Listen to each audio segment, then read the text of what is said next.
Heal, and welcome back to Sayonara Wild Hearts for the final part of the playthrough. First up in this part is the fourth Heartbreak stage, this time representing the Hermit Arcana. Now, I've been gushing over the soundtrack all the way through this playthrough, so I think it's time to finally give some credit where credit's due. And by that, I mean the soundtrack is composed by Daniel Olsen and Jonathan Eng, with the vocals performed by Linnea Olsen. And I should clarify there that there's no relation between one of the composers and the singer. It's like their names are spelled differently, it's just saying it out loud, they sound similar.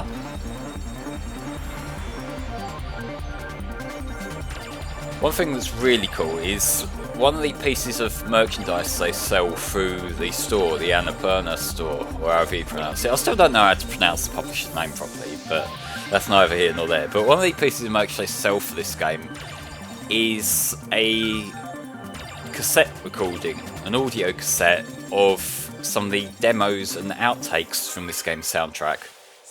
And some of the demo performances of the songs that are just played like with an electric guitar and some obvious placeholder vocals.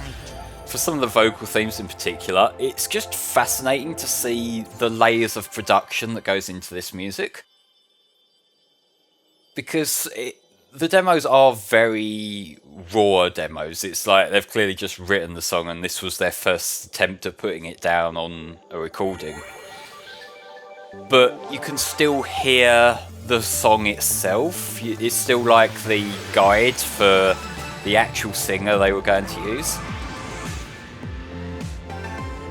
And I don't know, like, I imagine that's the sort of thing that may not appeal to everyone to hear that, but you can look it up, it's out there. And I don't know, like, it kind of reminds me in a way of the Jonathan Coulton version of Still Alive when I first heard that. Because I was so used to hearing it with the GLaDOS vocals, I was like, oh, there's a dude singing this now. I guess that was how it was originally written. And it kind of makes you realise just how much of the production there is that just adds to the final piece of music. And it does, I will admit, and this is no disrespect to whichever one of the guys it was singing on the demos, but it does make you really appreciate Linnea Olsen's vocals when you compare it to like the demo to the final piece. This level here, Night Drift. Again, I'm gonna say it, I've been saying it about basically every new mechanic we've had, but this is fucking cool. This is really fucking cool.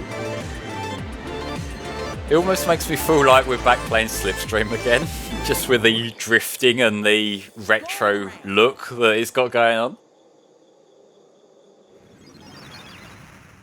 There's our Hermit character who actually brings quite the change of pace to the gameplay here. This is where, starting with this level Reverie, we're not doing the fast hype beast sort of racing music anymore, at least for this particular arc of the game. I think it's time to maybe slow things down a bit, put us into an original Game Boy cartridge which goes into a VR headset somehow, and maybe just have a bit of a quieter electronic trip.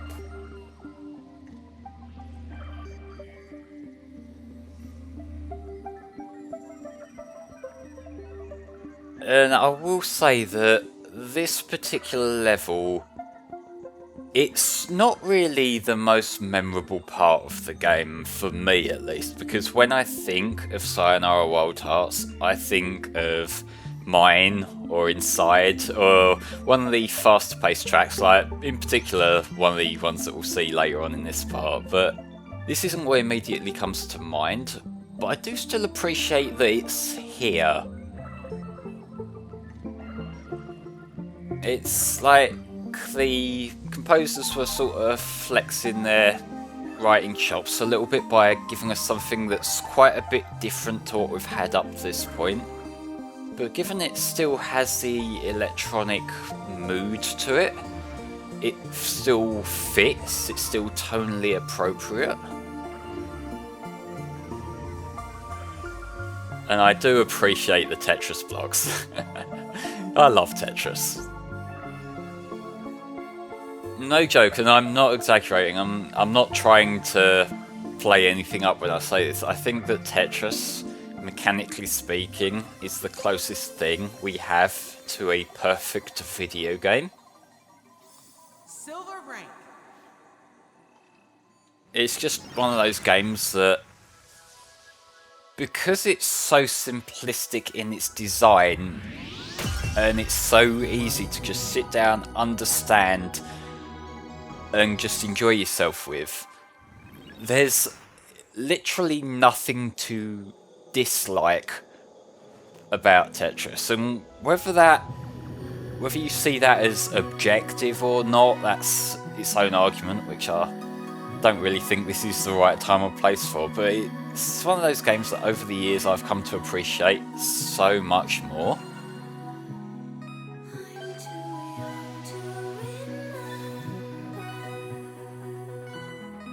But we do get a slower vocal theme here. This is the world we knew.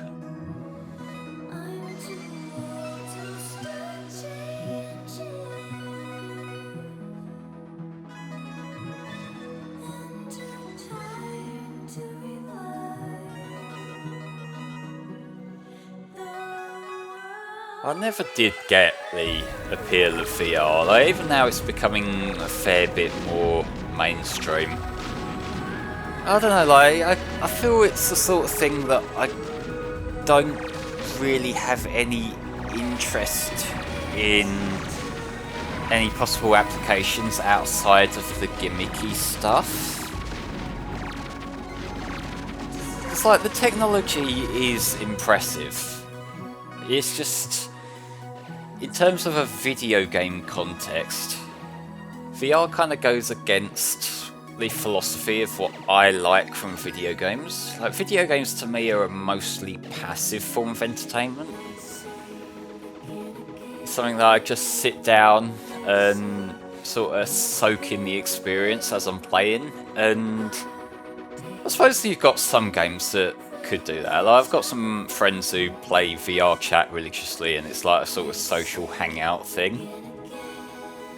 But I don't know, in terms of more engaged video games, like, I don't want to play Beat Saber and completely tire myself out.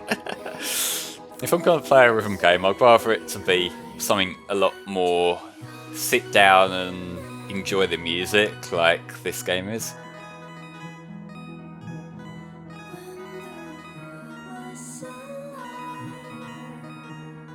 Again, that might just be boomer talk on my part. I never got a feel for motion controls either, even though a lot of people did end up appreciating those. I'm a simple man.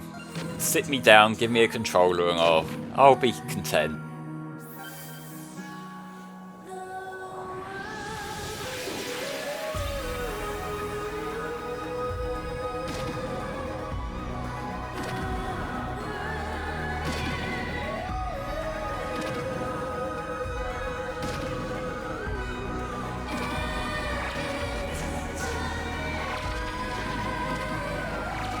When it comes to your shots in this level, I think one thing that I do appreciate about this is that it manages to keep the shots automated in time with the beat of the song.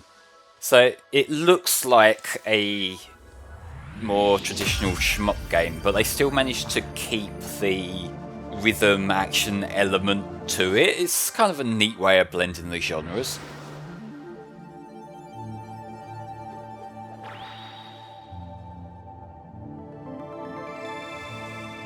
Here we have the final Heartbreak level. This features both the Star Arcana and the Death Arcana. You can tell we're getting near the end. They're bringing out the big lads, and by the big lads I mean Teddy from Persona 4.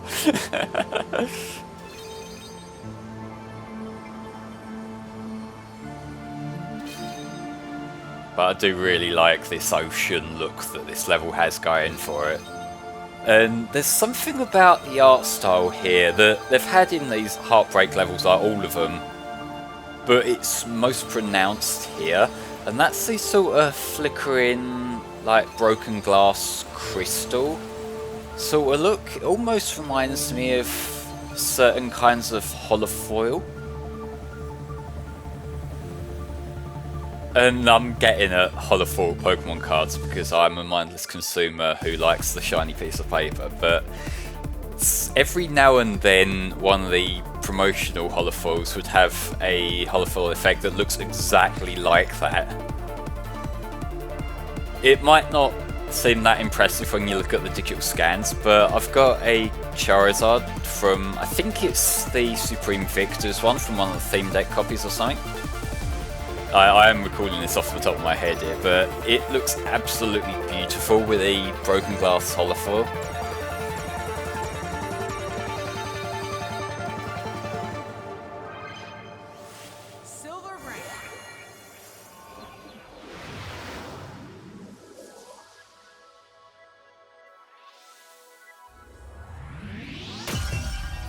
Transonic gravity. You can see by the marker at the bottom, we're getting toward the end here.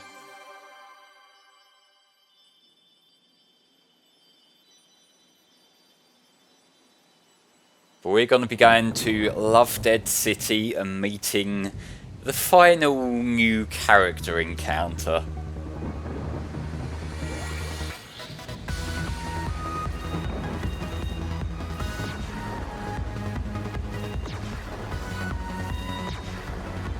Now, this level here is one that I do remember causing me a little bit of trouble on my first playthrough, because there's a lot of sections where it's flipping you over, and especially if you're going for the extra bonus little pickups there, it can sort of make you tempt fate. Like, you gotta miss certain things that look important and just go pick the points item up. I haven't actually talked about how the score works at all in this playthrough, I realise, but it's pretty self-explanatory. You pick up the hearts as you go along to get points, you hit the interactive elements in the level to get points. I didn't really intend to get gold ranks. You saw me get a couple earlier on, and then since then there's been a lot of silvers, a lot of bronzes. But this is the kind of game where I personally am not that interested in aiming for points. This is very much an experience game for me. As long as I get my cool visuals and my cool music, I'm enjoying myself with this kind of game. So I'm not necessarily going out of my way to get gold ranks. There's another silver. I feel like if I were to replay it, I might give it another shot, but even then, like, whenever I'm replaying this, I'm just wanting to lose myself in the music. But at the same time, I'm glad it's there, because scores have always been quite a big part of rhythm action games for a lot of people. I remember back in the days of the Rock Band Guitar Hero community being huge, there were sites like Score Hero, DLC Quick Play, sites like that where people would record their scores, and it would add a competitive element to something that wouldn't otherwise have one, so I do appreciate that a lot. And in a way, this playthrough, this being me covering a rhythm action game on YouTube, this is a huge throwback for me. So I haven't really talked about it much on FlameHisWorld, but the first time I started properly making YouTube videos was actually on my old Flameclaw channel, where I would record run-throughs of songs on Guitar Hero and Rock Band. And while I was never playing particularly well, because I wasn't that great at the game, I never was, it was kind of a big part of bringing me into producing videos and posting them online. That was back in, like, I want to say 2009. I think that was when I started, maybe a little bit earlier. Man, I've been doing this shit for a long fucking time. Just when I say the number out loud, it starts to sink in that, yeah, it was over a decade ago that I had my old Dazzle recording set up and would just play mostly bass run-throughs of DLC songs from Rock Band, Guitar Hero. That was a fun time.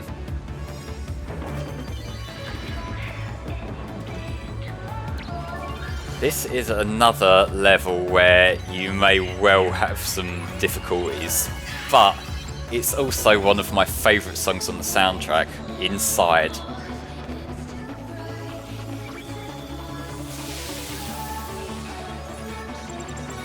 So now we have the sun as a hazard, which is kind of an interesting way of taking it. I don't really recall much from the sun's role in other takes on the Fool's Journey, other than in Stardust Crusaders, because the sun was one of the more out there kind of stands.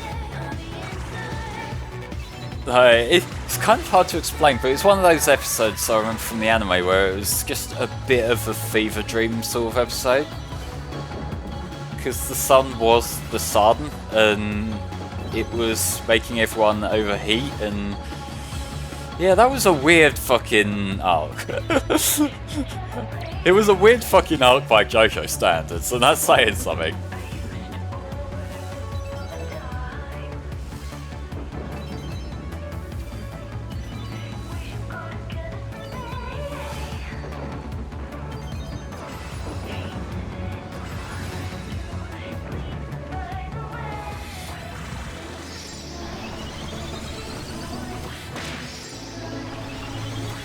I feel I should clarify some of the lyrics here, given I've seen people arguing about this in comment sections and whatnot, but there's some discourse about whether the lyric is "it's late night and it's skateboards" or "it's late night and it's Game Boys."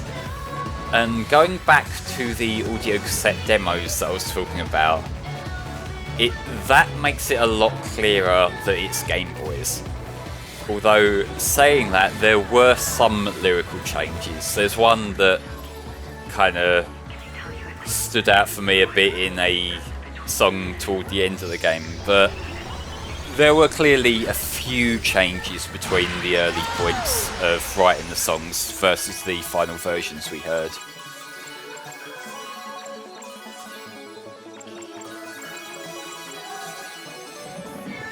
But this is cool. This level's not over yet. Look at this fucking JRPG villain here. But I do really like that Little Death, the boss we face off against, does have a second form. For a game like this, that's something that I wasn't expecting.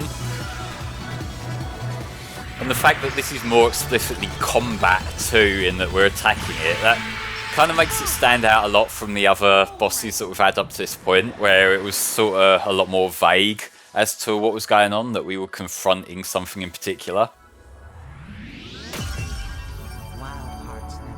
But here we go, folks. The final level in Sayonara Wild Hearts. Wild Hearts Never Die.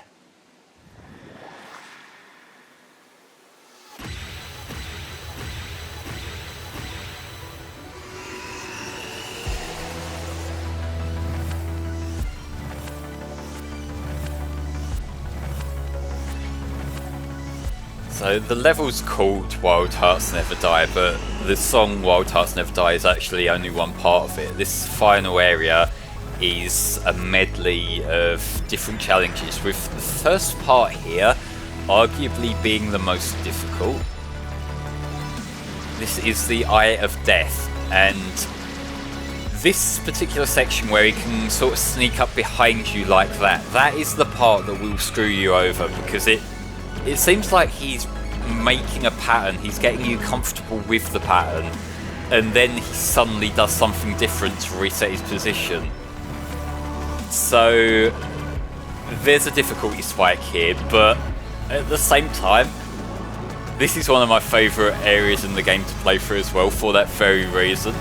Because this is a genuinely challenging level in Sayonara Wild Hearts, and I appreciate that a lot.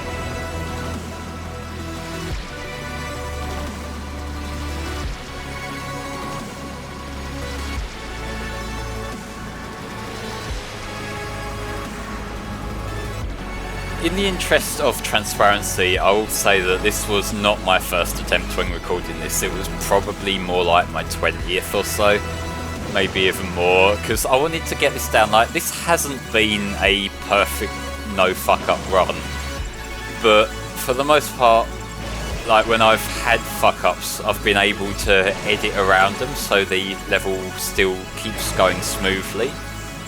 This one, because there's so many flashing lights and that, I wasn't able to do this, so I did have to get this whole first eye of death section down in one smooth run, without hitting any of the cards, without getting hit by any of the things that fly towards you. It is difficult to do, but that in itself, that made me appreciate the challenge of it that much more.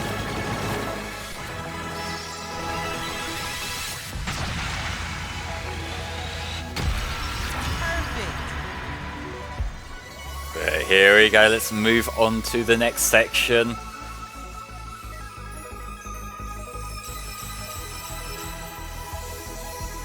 So, my favourite song on the soundtrack, Wild Hearts Never Die. Let's have a bit of a reprise of some of the other levels in the game.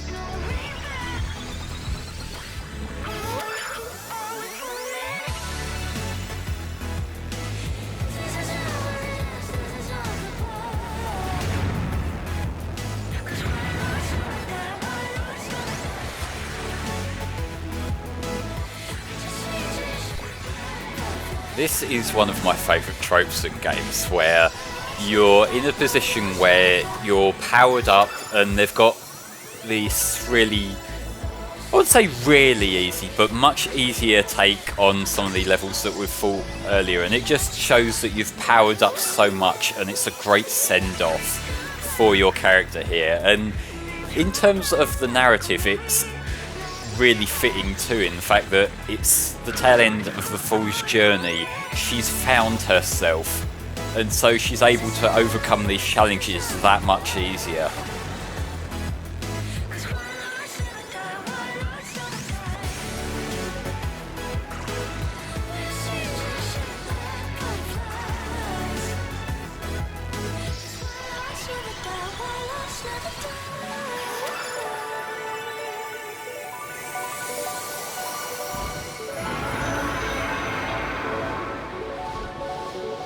Then the voices of the three divine arcana echoed from the beyond, and through the wind, their words soared.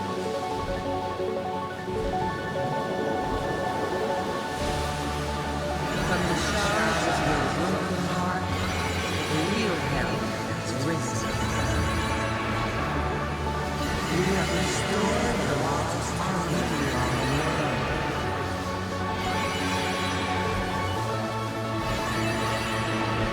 Now you must go and find harmony.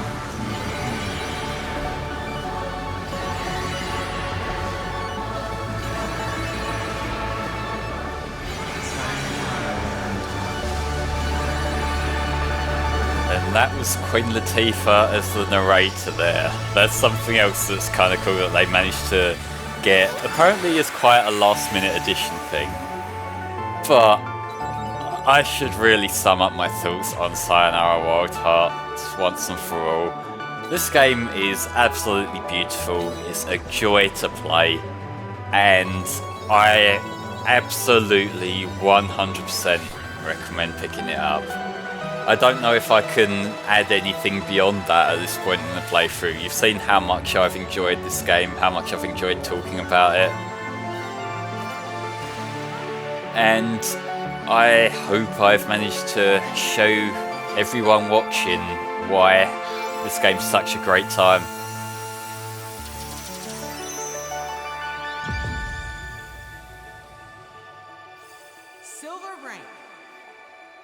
Not long ago, in a town much like yours, there was a young woman who fell out of love, asleep, away.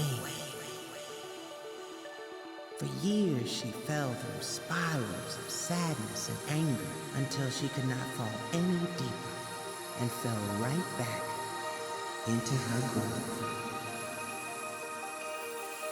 There we go. Ladies and gentlemen, thank you so much for watching my playthrough of Sayonara Wild Hearts. I'll see you next time for another playthrough. Bye bye for now.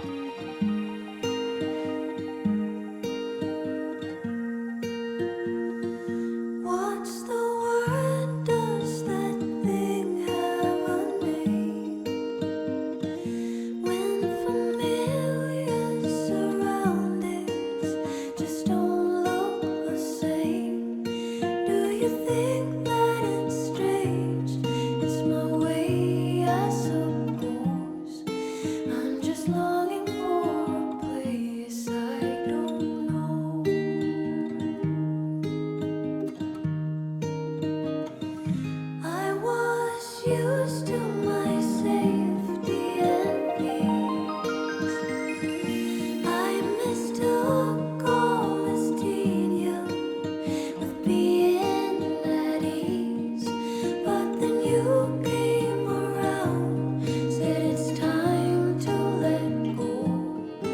And you took me to a place I don't know.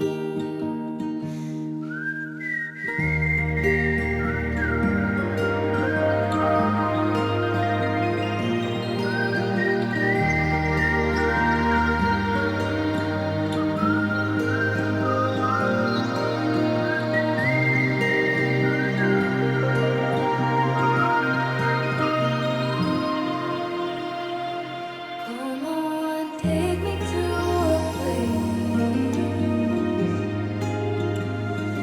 I don't know.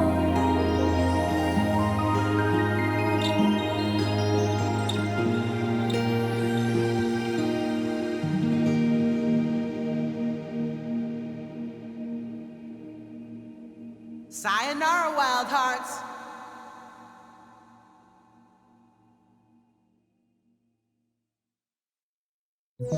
Album Arcade unlocked.